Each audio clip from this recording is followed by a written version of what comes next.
What's up YouTube? Capital G here. So this was posted on Reddit yesterday and I was going to talk about it then, but I didn't want my video to be way too long, the ban list speculation video. However, I will say, even though it's this is a rumor and you have to take it with a grain of salt, the last time that a rumored OCG list for Link Vrains pack was posted on Reddit, the Link Vrains pack one obviously, I did make a video about that, and if you guys don't remember, that list ended up being 100% accurate to the very last archetype. They got 20 out of 20. I'm still not exactly sure how they got that information, but the last rumored list that was posted on Reddit, it ended up being 100% accurate, which was just crazy. But will this one be as accurate as that? Will this one be accurate at all? Who knows? I think only time will tell. I think we should get a good idea when the next V jump comes out. That'll probably be the October V jump, because Konami will be talking about their new ban list for the OCG. They'll be promoting Savage Strike, and they'll probably give us a little bit of information on Link Vrains Pack 2,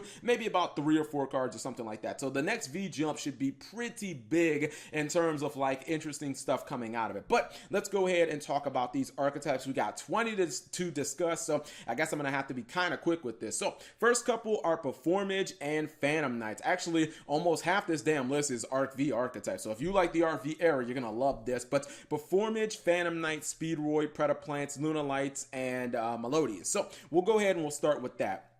I'll just kick off this list with one of my favorite decks of all time, Lunalights. If Konami gives us a good Lunalight Link monster, honestly, I don't even give a fuck about the other 19 cards. They already gave me my Gem Knight Link, which is one of the best cards from Link Vrains 2, and I was perfectly happy with that. All I really want with Lunalights is to be able to drop double Leo Dancer again, and I've said Lunalights could easily make a Link 2 because, you know, Tiger, when you put it in the Pendulum scale, it acts as a Monster Reborn. When you summon White Rabbit, that has a Monster Reborn, or Blizzard effect basically built into it. So Lunalights definitely could use a Link monster. They have other links that they can play, but it's just kind of nice to have our own Link monster. Melodious is an archetype that I used to say was unsavable, but I think that if they made it very similar to something like Gem Knight Phantom Quartz, maybe they could save it. If you look at Gem Knight Phantom Quartz, that thing is almost perfect for fusion decks. I mean, it's a Rhoda when you summon it, and then it has an effect where you just pay life points to fusion summon, and you get one of your fusion monsters out. Like, that's basically like the perfect Link monster.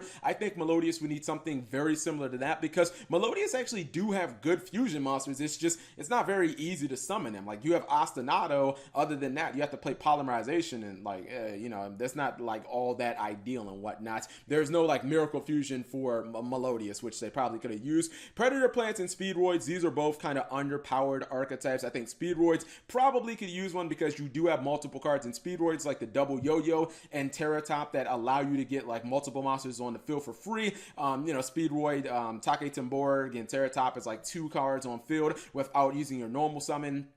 Double Yo-Yo is like another Blizzard type card where it gets you 2 monsters just off your normal summon, so I could definitely see that working. Also, a lot of the Speedroid Synchro monsters, they're just like raw damage cards. They don't really like net you advantage, or they don't have like any type of control effects. They're just like these random like push out a bunch of damage cards. So either they try to do that, or they try to fix some of the other problems that Speedroids have. Predaplants are a little underpowered as an archetype. I think that Chimera Rafflesia is good, and if I'm not mistaken, there's still like a big level 8 Predaplant monster that we're missing in the TCG. It's like Dystopia or something like that. I think that a Predaplant monster or a Predaplant Link would be pretty good, because they do have that Predaponics, I believe, the card that's kind of like a premature burial every turn. And with things like Miracle Fertilizer, Predaplants can get a bunch of monsters on the field easily. They just don't they need to be able to convert those monsters into like better monsters without the reliance on polymerization. Phantom Knights and Performage.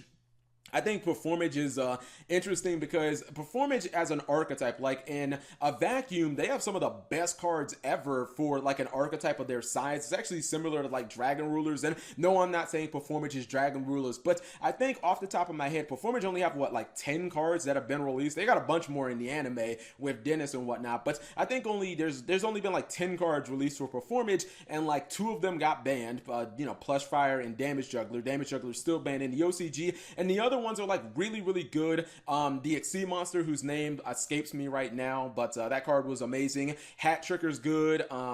What's it called? Hat Tricker, Trick Clown. Like, a lot of the performance monsters are really good. It's just performance as a full-on deck, like, just doesn't work. Unless they're going to print all those anime cards, I don't really know how a performance Link monster can work when no one really runs performance as an actual deck. So I don't really know if that would be successful. Phantom Knights, on the other hand, Phantom Knights can be an engine, and it can be very similar to Burning Abyss, like its own deck. Phantom Knights have really only relied on a couple of Exceed monsters in the past, which is like Break Sword, Dark Rebellion Exceed Dragon. Some people run the rank up, the Phantom Knight launch card, and they run Dark Requiem Dragon. I definitely think a Link 2 for Phantom Knights could definitely work. DDD, Abyss Actor, Red Dragon, Blackwing, and Infernity, I guess, is our next batch, and we'll throw TG in there as well. DDD, I feel like, and I've said this before, I believe the Yu-Gi-Oh community is going to speak this shit into existence. I think DDD should have been in Link Vrains 1, because DDD was on the precipice of being an incredibly strong deck in the TCG, but then Zodiac came out like 2 weeks later, and that was just a fucking wrap for that archetype. And I do not believe I do not believe that DDD has been power creeped in any way. You can still make legitimate fields where you have like 3 negations, basically very similar to pendulums. You do run out of gas, but I think especially if they gave DDD a Link monster, even if it was like a Link 3 that just had some type of negation, like DDD could be a real deck again. And DDD never got any banlist hits in the TCG like it did in the OCG. Infernity, I do not believe is going to happen. I've said it before and I'll say it again. I believe Konami doesn't like Infernity. I think that they tried to balance the deck. They tried to make the deck super combo centric and be able to pop off very easily. But the catch was supposed to be, oh, you can never have a hand. So basically you have no backup plan if your pop off doesn't work. But if you look at Infernity, like the archetype, even though it's like a decade old, it has not been power creeped. If you look at Infernity during 5Ds, it won a YCS. You look at Infernity during Zexu, it won Worlds and got like 6th place at the NAWCQ. Even if you look at Infernity right now in the Vrains era where people have played it with Firewall Dragon, you can still pop off. If you look at their cards, Archfiend, not a hard once per turn, searches the entire archetype, not power creeped. Infernity Barrier, which is basically the gold standard for negation, not power creeped. Infernity Break, that's disruption versus basically everything, not power creeped. Like, none of their cards have been power creeped. So if Infernity get a good Link monster, it could be like amazing. But honestly, if Konami really wanted Infernity to be good, all they would have to do is just unlimit their, like, all of their limited cards, just fucking unlimit them. But I don't think that that's going to happen, because I don't think Konami wants Infernity to be good. I think that they want that archetype to be held down.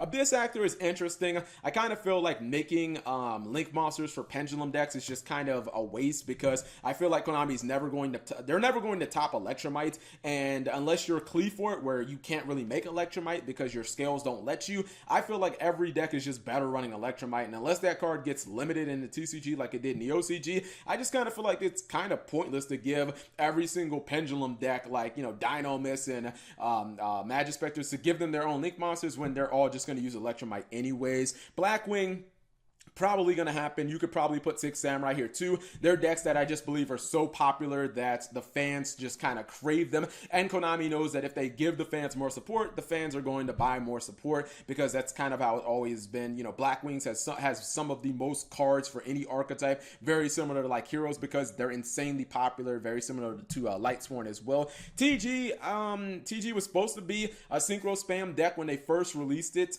in the Extreme Force. That was supposed to be like the identity of the deck, but people just played it as a stun deck. It was way better as a stun deck with skill drain. I don't really think TG need a Link monster, because it's really best played as a stun deck. Chronomaly missed its mark in the TCG.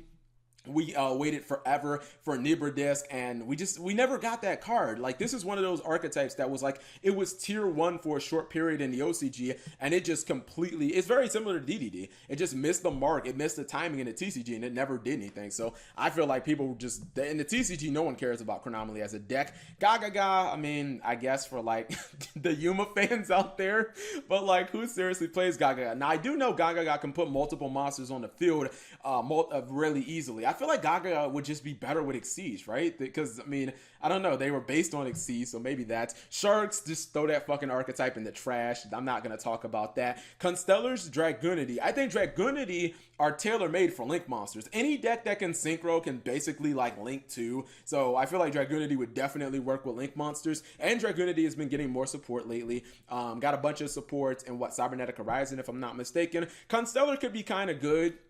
The quality of the Constellar Xyz monsters, but much like Evil Swarm, has always been strong. Pallades is still a really good card. M7 is still a really good card. What's the other one? The one that makes it so it can't be affected by spells and traps. Is it Omega? I forget that one. That one's okay. I think a Constellar, like, Constellars they don't really put more than like one big monster on the field at a time. So I don't know if a Link monster would really work. Much like the Evil Swarm Link monster is like so unnecessary. It's just, you just fucking need Ophion. Now Yang Zing would be spicy. I think that maybe this could make up for Denlong, which I don't think is coming back anytime soon in the TCG, so that could kind of be cool.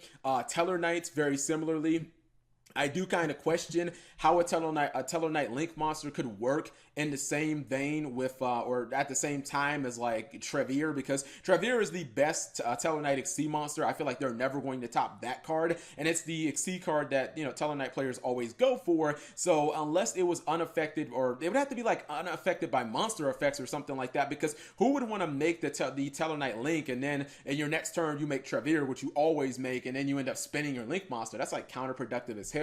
And then True Draco, I feel like this is just a troll. I mean, True Draco is very similar to Monarchs. Konami's not that dumb. I mean, they have to know that True Draco players basically play True Draco very similar to Monarchs with Card of Demise and Pot of Duality. True Draco's barely special summon. I don't think that they special summon pretty much at all during their turn, unless it's from True King's Return. And a lot of them don't run extra decks because they run a lot of the Monarchs cards because it's just, you know, it gives them a lot of stun. So I feel like this one would just be completely troll. But, you know, Konami did do strange things, like, you know, they gave Noble Knights a Link monster, and Noble Knights was a garbage archetype that was, I thought, unsavable, and, you know, that ended up being probably, maybe arguably the best card in the entire Link Vrains Pack 1. Maybe you could say Needle Fiber, maybe Electromite, but Isold is definitely a powerhouse. So, I mean, some of these could end up being crazy if they are true at all, but you guys let me know in the comment section below. I don't know how long this video is. 11 minutes, that's fine.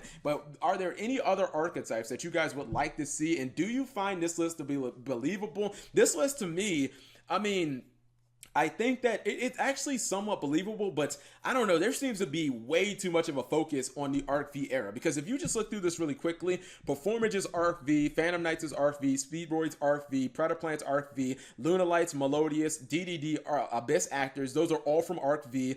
Let's see. Some of these decks are True Draco and Teller Knight and Yang Zing. Those are all from, well, True Draco's not from Dual Terminal, but those are all from Arc V as well. So like half of this damn list is from the Arc V era. And while I get it, some of these Arc V decks, in fact, a lot of them have not been power creeps. Hell, we just saw Ritual Beast top 8 or regional over the weekend, and we know decks like True Draco are still very strong. Burning Abyss are still very strong, so that would lead me to believe that Phantom Knights could still be a very legitimate deck. Maybe that's why Konami is leaning towards that. It still feels like it's just a little too much focused on, or a little too much emphasis on the Arc V. Maybe if like True Draco was replaced by Six Samurai and you know, Predaplants was replaced by another like popular archetype like Utopia or something like that, maybe that would make a little more sense. But you guys let me know what you think. Leave it in the comment section below. Thank you guys for watching. As always, subscribe if you have not already, and turn on that notification bell for daily videos.